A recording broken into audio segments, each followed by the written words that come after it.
जांच एजेंसियों के रडार पर करीब 200 डॉक्टर्स हैं।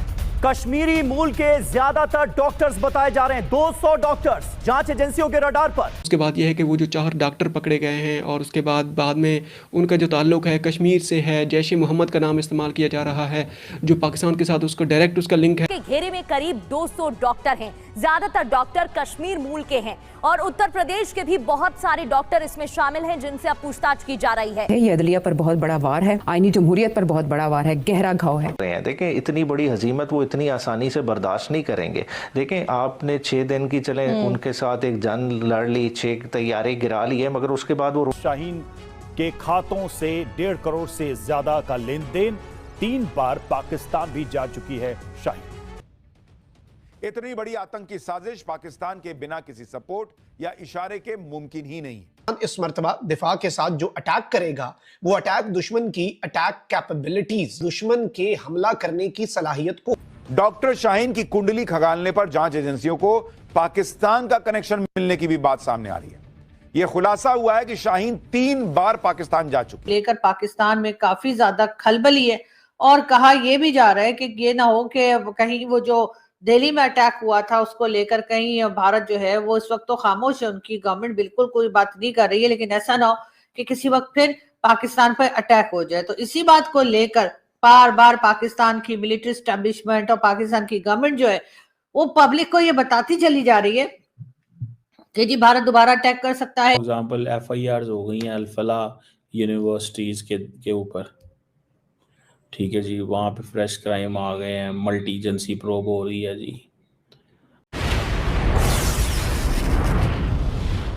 साथ इस वक्त पाकिस्तान में जो बात चल रही है वो ये कि जी ये भी हो सकता है कि दोबारा से भारत के साथ हमारा कोई लड़ाई झगड़ा या दोबारा से कोई जंग हो जाए, ये भी कहा जा रहा है। इसलिए कि भारत की तरफ से भी मुसलसल जो ऑपरेशन सिंदूर 2 की बात की जा रही है उसको ले हम इस वक्त बड़ी मुश्किल में हैं और अगर दोबारा अटैक हुआ तो हम उसे भरपूर तरीके से जवाब देंगे, हम ये कर देंगे, हम वो कर देंगे।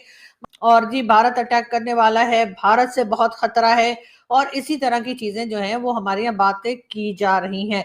वैसे तो हम हर एक के साथ डिफेंस डील ऐसे करते जा रहे हैं जैसे बस हमने सबको हम ही ने बचाना है, सबको बचाने का ठेका हमने ही लेके रखा है।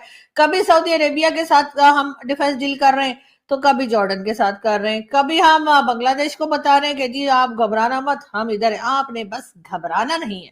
ये सारी बातें हम करते जा रहे हैं, लेकिन जाहिर है कि इन तमाम लोगों को तो मुझे पता नहीं कि ये घबरा रहे हैं या नहीं घबरा रहे, लेकिन पाकिस्तान में जरूर घबराहट दिखाई दे रही है। पाकिस्तान जिस तरह की स्टेटमेंट दे रहे हैं, बार बार जो कहा जा रहा है कि भारत अटैक करने वाला है, भारत अटैक करने वाला है, जो हर सुबह दोपहर शाम टीवी चैनल्स पे और कभी गवर्नमेंट कहती है तो कभी मिलिट्री एस्टैब्लिशमेंट कहती है। उसके बाद जैसे मैंने आपसे कहा कि जो जॉर्डन के किंग पाकिस्तान विजिट के लिए आए तो उनको भी जो हमने यहाँ पर इवेंट्स देखे या जो इवेंट्स टीवी पे दिखाए गए उसमें जब फील्ड मार्शल साहब का भाषण देने का टाइम आया तो उन्होंने उनको यही उस भाषण में भी उन्होंने यही बातें की कि जी हमने जो है वो भारत के साथ जंग लड़ी है और बड़ी कामयाब जंग लड़ी है। और ठीक है जी, बहुत सारी चीजें हैं।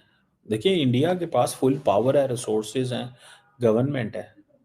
लश्कर तैयबा का नाम भी लेंगे, जैश ए मोहम्मद का भी लेंगे, बांग्लादेश का भी लेंगे, जो जो बीच में आता है सबका नाम आएगा, ठीक है। So I think that's where Indian government is thinking. Prime minister Modi का इस वक्त वो जिसे कहते हैं हमारे कहते हैं तूती बोलता है, वो कैन स्टॉप हिम। कौन उन्हें रोक सकता है, कौन उन्हें रोक सकता है और कौन उनके बारे में बात कर सकता है।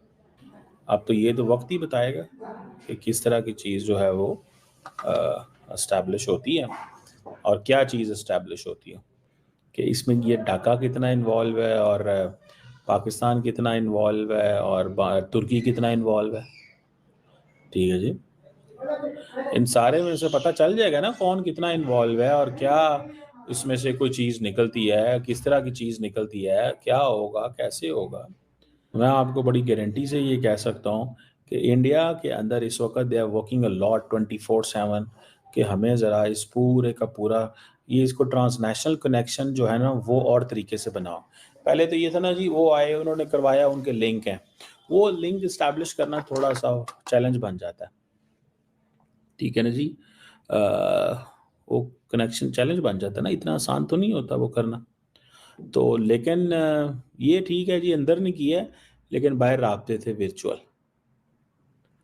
और जो अंदर लड़के इन्वॉल्व हैं वो सारी बातें ऑन ग्राउंड मौजूद हैं। ये लड़कों को अब वो जिसे कहते हैं ना, इनकी ज़िंदगियां मुश्किल हो जाएंगी, इन्होंने गलतियां की हैं। कराना, तुर्की का जिक्र आना, so what is the logic behind this? इसका क्या लॉजिक है? This is what I understand. इसकी क्या लॉजिक है?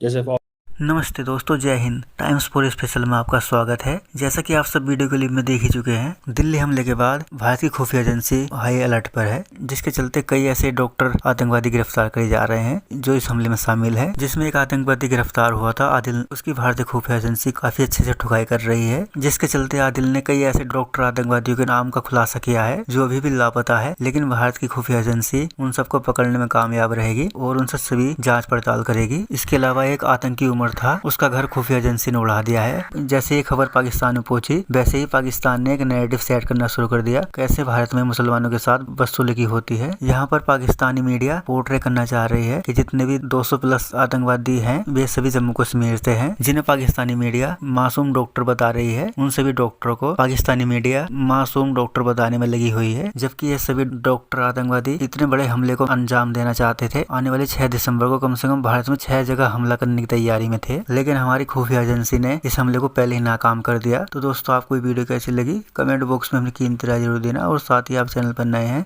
तो इस वीडियो को लाइक और चैनल को सब्सक्राइब जरूर कर दीजिएगा। मिलते हैं ऐसी किसी और वीडियो में, जब तक के लिए जय हिंद, वंदे मातरम।